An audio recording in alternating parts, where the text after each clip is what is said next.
बिस्मिल्लाहिर्रहमानिर्रहीम। अस्सलाम वालेकुम। Welcome you all at Supernova. I hope you all are fine. Today your topic is SAARC. जब SAARC हमारे mind में आता है तो सबसे पहला क्वेश्चन जो आता है वो ये आता है कि ये सार्क मीनिंग किस चीज़ का है, सार्क से क्या एब्रीवेशन बनती है। ये जो SAARC है ये किन वर्ड्स के मुखफ़फ़ है, ये किस वर्ड का एब्रीवेशन है। जैसा कि हम जानते हैं, some of you may be know that South Asian Association for Regional Cooperation. अब ये South Asian Association for Regional Cooperation ये क्या है, ये हमारे माइंड में एक क्वेश्चन फिर से डेवलप करता है कि ये क्या है ये साउथ एशियन एसोसिएशन। इसमें सबसे पहले हम देखते हैं तो हमारे माइंड में जो वर्ड क्लिक करता है that is association. What is association? Association क्या होती है? एसोसिएशन ये होता है कि ग्रुप ऑफ पीपल जो हैं वो एसोसिएट करते हैं आपस में, वो अपने आप कनेक्शन डेवलप करते हैं। ये एसोसिएशन तो हमें समझ आ गई क्योंकि एसोसिएशन है, साउथ एशियन एसोसिएशन है। अब जैसा हम ये भी जानते हैं कि एशिया से हम बिलोंग करते हैं, but what is South Asia? Asia से तो हम बिलोंग करते हैं, बट ये क्या है साउथ एशिया? उसकी एसोसिएशन है रीजनल कोऑपरेशन में, कि रीजन में कोऑपरेट करने के लिए। मीन्स पर्पस क्या है इनका, कोई स्पेसिफिक पर्पस है इसका, इस कोऑपरेशन का। इस जो एसोसिएशन है, ये जो कोऑपरेशन काम कर रही है, इसका कोई पर्पस है, एक स्पेसिफिक पर्पस, एक अपने मोटिव को जो है वो हासिल करने के लिए ये काम कर रही है। अब यहाँ से हम सबसे पहले देखते हैं एशिया को। एशिया क्या है? हम जानते हैं एशिया एक कॉन्टिनेंट है, जिस कॉन्टिनेंट से हम भी बिलोंग करते हैं। We are as a Pakistani belong to the Asia. There are 7 continents: Asia, Africa, North America, South America, Europe, Australia, Antarctica. उसमें जो सबसे बड़ा है जो कॉन्टिनेंट है that is Asia. Population wise भी और अगर देखा जाए तो रकबे के लिहाज से भी is a very vast continent. इसको जो है वो इजीली समझने के लिए, इसको जो है वो इजीली इसकी सारी हिस्से को जो है ग्रैप्स करने के लिए इसको जो है वो 6 रीजन्स में डिवाइड कर दिया गया। ये 6 रीजन्स में डिवीज़न किस बेसिस पे हुई है? जैसा कि हम जानते हैं कि हम डायरेक्शंस को जो है वो डोनेट करते हैं। डायरेक्शंस को हम प्लस के साइन से डोनेट करते हैं। ये प्लस, यहाँ पर नॉर्थ है, यहाँ पर east, there is west and south. अगर हम देखें तो थोड़ा सा इसको जो है वो इजी बना लेते हैं। वो ऐसे कि जो न्यूज़ है NEWS, news, N that is E, that is W, that is S, north, east, west, south. अब अगर यही चीज़ पूरा एशिया हो, जस्ट सपोज कि ये एशिया है, एशिया में जो नॉर्दर्न साइड है दैट इज़ नॉर्थ एशिया, जो एशिया में ईस्टर्न साइड है दैट इज़ ईस्ट एशिया, जो एशिया में सदर्न साइड है दैट इज़ साउथ एशिया, जो एशिया में वेस्टर्न साइड है दैट इज़ वेस्ट एशिया। ये 4 रीजन्स तो हमें समझ आ गए, बट इसके 2 रीजन और हैं जो कि सेंट्रल एशिया और South Asia. What is Central Asia and South Asia? Asia के बिल्कुल सेंटर में जो कंट्रीज़ हैं these are Central Asian countries. इन्हें कार्स भी कहा जाता है। कार्स क्या है? सेंट्रल एशियन रिपब्लिक्स कंट्रीज़ को कार्स कहा जाता है। उसके बाद ये साउथ ईस्ट क्या है? ये ईस्ट तो पता चल गया, ये साउथ भी पता चल गया, ये ईस्टर्न है, ये सदर्न है। ये साउथ ईस्ट क्या है? कुछ कंट्रीज़ जो हैं वो यहाँ हैं, कुछ कंट्रीज़ जो हैं वो यहाँ हैं, बट यहाँ पर जो कंट्रीज़ हैं यहाँ पर अब वो ना कम्प्लीटली ईस्टर्न साइड पे हैं और ना ही कम्प्लीटली सदर्न साइड पे हैं। इन्हें नॉर्थ ईस्ट एशिया कहा जाता है। अभी हम जो है वो इसको मैप से थोड़ा सा एलेबोरेट करते हैं, but now come to the point. हमारा जो मेन टॉपिक है दैट इज़ सार्क। अब सार्क में हमें ये चीज़ पता चल गई कि साउथ एशिया क्या है। ये जो 4th पे मार्क किया गया है, ये सदर्न साइड जो है एशिया की, ये वाला जो हिस्सा है, ये वाला, इसको जो है वो साउथ एशिया कहा जाता है। ठीक है। अब साउथ एशिया की जो सबसे अहम जो खासियत है वो यही समझने कि साउथ एशिया से हम भी बिलोंग करते हैं। हम क्या है? हम साउथ एशियन कंट्री हैं। अब एक MCQ आ जाता है कि पाकिस्तान जो है वो एशिया के किस रीजन से बिलोंग करता है। मीन्स वो ऑप्शन में नॉर्दर्न, ईस्टर्न या वेस्ट, साउथ कोई भी एशिया लिख सकते हैं। So the right answer is south Asia. ऐसे भी क्वेश्चन कर लिया जाता है कि स्पेसिफिकली किसी भी कंट्री को मेंशन कर दिया जाता है साउथ एशिया की, और दूसरी जो है वो एशियन जो पार्ट्स हैं उनको एमसीक्यूज़ में दे दिया जाता है देखने के लिए कि स्टूडेंट जो है वो ये जानता है कि नहीं जानता कि ये कौन सी कंट्रीज़ किस एशियन रीजन से बिलोंग करती हैं। सो साउथ एशिया में टोटल जो है वो 8 कंट्रीज़ हैं। There are 8 countries in South Asia. हम क्यों पढ़ रहे हैं साउथ एशिया को, हम डायरेक्टली सार्क को क्यों नहीं देख रहे हैं? उसका जो मेन मोटिव है वो ये है कि जब तक हम साउथ एशिया को इनगल्फ नहीं करेंगे, उसको डाइजेस्ट नहीं करेंगे, हम कभी भी सार्क को क्रैक नहीं कर सकते, उसके बेसिक एमसीक्यूज़ को जो वो क्रैक नहीं कर सकते। सो ये जो साउथ एशियन कंट्रीज़ हैं इनमें टोटल 8 कंट्रीज़ हैं। One is Pakistan, Afghanistan, India, Nepal, Maldives, Bhutan, Bangladesh, Sri Lanka. So हमें पता चल गया कि साउथ एशिया में 8 कंट्रीज हैं, और हमें ये भी पता चल गया कि सार्क के टोटल 8 मेंबर्स हैं।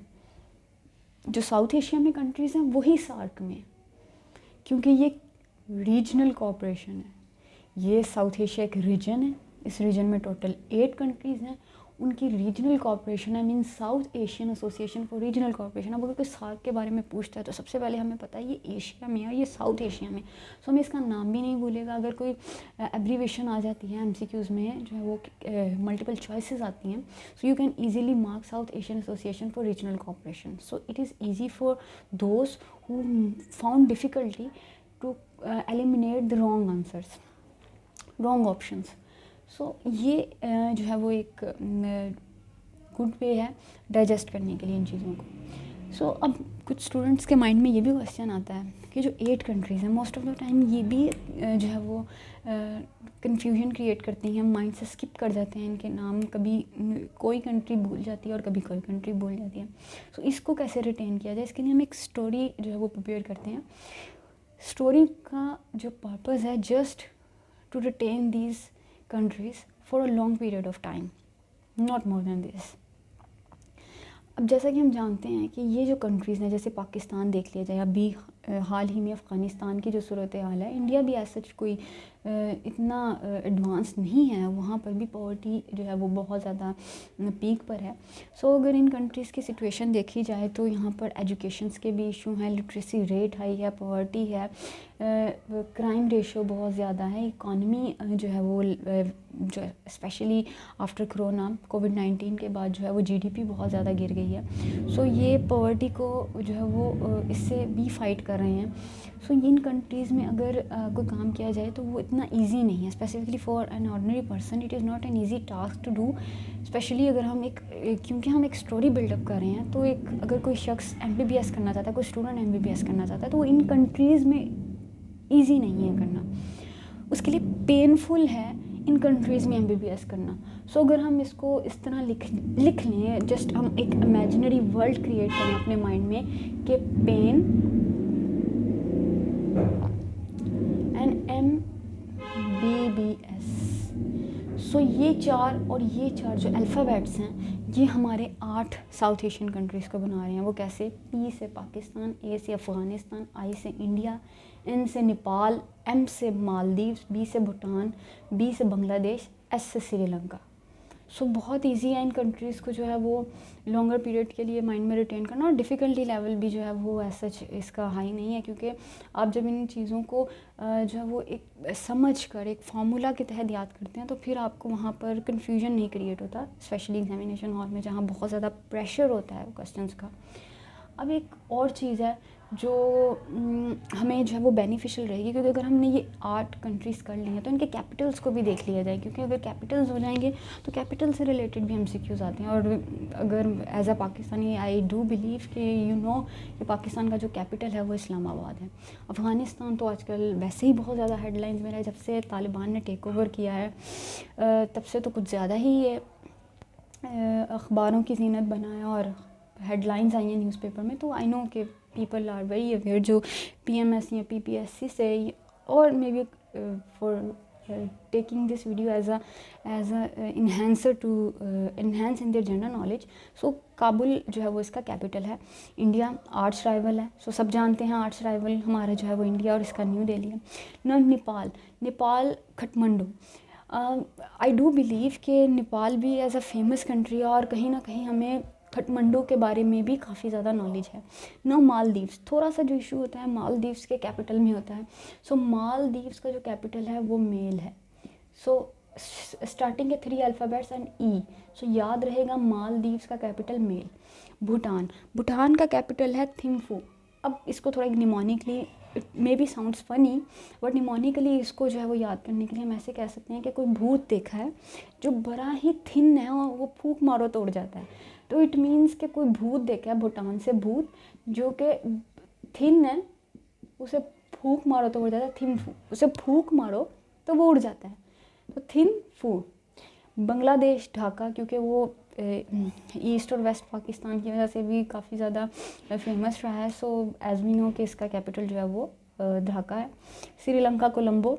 ऐसे ये इतने डिफ़िकल्ट कैपिटल्स नहीं हैं, बट कुछ भी आ सकता है, किसी को भी इजी नहीं लिया जा सकता एमसीक्यूज पॉइंट ऑफ व्यू से। बट अगर यहाँ पर देखा जाए तो भूटान का कैपिटल थोड़ा सा डिफ़िकल्टी क्रिएट करता है और मालदीव्स जो है वो थोड़ा सा कन्फ्यूजन क्रिएट करता है स्टूडेंट के माइंड में। So I hope these things are clear in your mind. Now come to the SAARC. SAARC जो है वो 1985 में थी, जो है वो एसोसिएशन बनाई गई इन 8 साउथ एशियन कंट्रीज़ के दरमियान में। इसका पर्पस क्या था? इसका पर्पस था इकोनॉमी को जो है वो इम्प्रूव करना, इकोनॉमी रेट को जो है वो इंक्रीज़ करना, पॉवर्टी को रेडिकेट करना, promote the welfare of people, cultural development. इसके अलावा एजुकेशन को जो है वो एजुकेशन को प्रमोट करना, लिटरेसी रेट जो है उससे लो करना, जीडीपी इंक्रीज़ करना। सो इन अ नट शेल इसका पर्पस जो था वो जो रीजन था उसको जो है वो दूसरे रीजन से ज़्यादा जो है वो तरक्की याफ्ता बनाना। सो ये इनके मोटिव्स थे जिसकी वजह से ये एसोसिएशन बनी। इसके फर्स्ट जो थे secretary general, that was Abdul Ahsan, जो कि काठमांडू से बिलोंग करते थे। और इसका जो पहला जो सेशन हुआ था वो भी काठमांडू में हुआ था। जो इसके करंट हैं वो मिस्टर विरकॉन हैं। ये जो हैं ये बिलोंग करते हैं श्रीलंका से। ये इसके करंट सेक्रेटरी जनरल हैं। फर्स्ट सेक्रेटरी जनरल का एमसीक्यूज भी आ जाता है एज अ पाकिस्तान अफेयर्स। और मिस्टर विक्रान जो ये करंट अफेयर से रिलेटेड भी जो है वो ये एमसीक्यूज आ जाता है। No as I said before, ये जो मैंने एक एमसीक्यूज बोला था कि आप ये देखें कि जो मैंने बात बोली थी कि यहाँ पर जो मैंने मेंशन किया था कि ये साउथ ईस्ट के दरमियान में जो स्ट्रिप है, ये स्ट्रिप जो है वो साउथ ईस्ट कंट्रीज़ हैं। सो कहीं ना कहीं स्टूडेंट्स को ये इशू होता है, if you are able to see this, कि ये एक मैप है। इस मैप में हम देखते हैं तो यहाँ पर ये देखें, ये नॉर्थ साइड है, ये नॉर्थ एशिया है, that is South Asia, that is East Asia, and that is West Asia. Now you can see these are the Central Asians. ये सेंट्रल एशियन में जो मैंने बताया था, सेंट्रल एशियन में सारी स्तान वाली कंट्रीज़ आती हैं। Now you can easily see this, स्तान वाली जो कंट्रीज़ हैं वो उसमें आती हैं, जिसमें उज़्बेकिस्तान, तुर्कमानिस्तान, कज़ाकिस्तान, ये किर्गिस्तान, ताजिकिस्तान है, ये सेंट्रल एशिया है। लेकिन अब क्वेश्चन ये आया है कि जो एक लाइन मैंने ये ड्रॉ की थी, ये जो लाइन ड्रॉ की थी, ये लाइन वाली कंट्रीज़ कहाँ पर हैं? सो यू कैन सी कि ये है साउथ एशिया, ये इंडिया और ये सारी कंट्रीज़, ये साउथ एशियन कंट्रीज़ हैं, ये साउथ एशियन कंट्रीज़ हैं। So you can see this, ये साउथ एशियन कंट्रीज़ हैं। अब ये जो स्ट्रिप जा रही है, ये स्ट्रिप जो है, ये जो है, ये कंट्रीज़ जो हैं, ये देख इजीली यू कैन सी कि ये नॉर्थ साइड है, ये ईस्ट साइड है, ये वेस्ट साइड है और ये साउथ साइड है। ये ना सदर्न साइड पे आ रहा है कम्प्लीटली, ना ईस्टर्न पे, ये थोड़ा सा साउथ में और थोड़ा सा ईस्ट में है। सो यहाँ पर जौन सी कंट्रीज़ हैं, लाओस, मलेशिया, इंडोनेशिया, सो ये कंट्रीज़ जो हैं ये साउथ ईस्ट जो है वो एशिया जो है वो बनाती हैं। I hope you like this channel and and my effort to make this video on SARC. If you like it, please do subscribe my channel and motivate me to do more work to help those students who are not being able to be the part of the academies who are taking so much fees. I do believe people who are here to see my video definitely finding it more helpful. So thank you so much, and please like my video. If you feel it is helpful for you, please do like and subscribe. Thank you so much. Allah Nigeban.